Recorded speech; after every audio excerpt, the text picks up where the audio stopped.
Many people believe they control their lives, their decisions, and their way of thinking.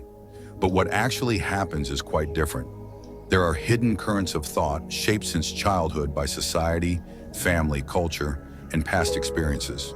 These currents program a person without their knowledge, then push them to repeat the same patterns, the same interpretations, and the same responses.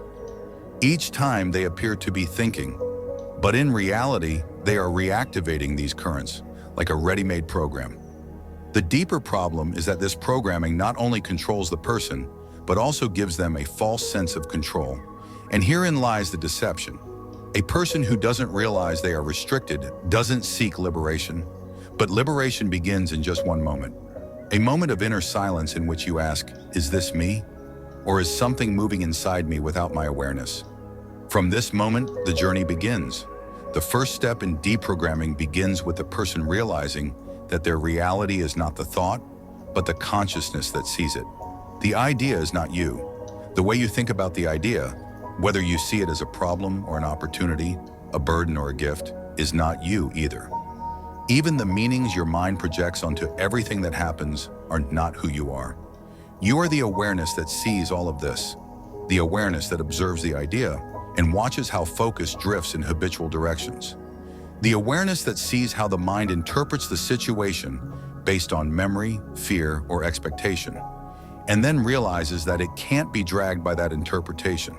And deep within this realization, something important is revealed.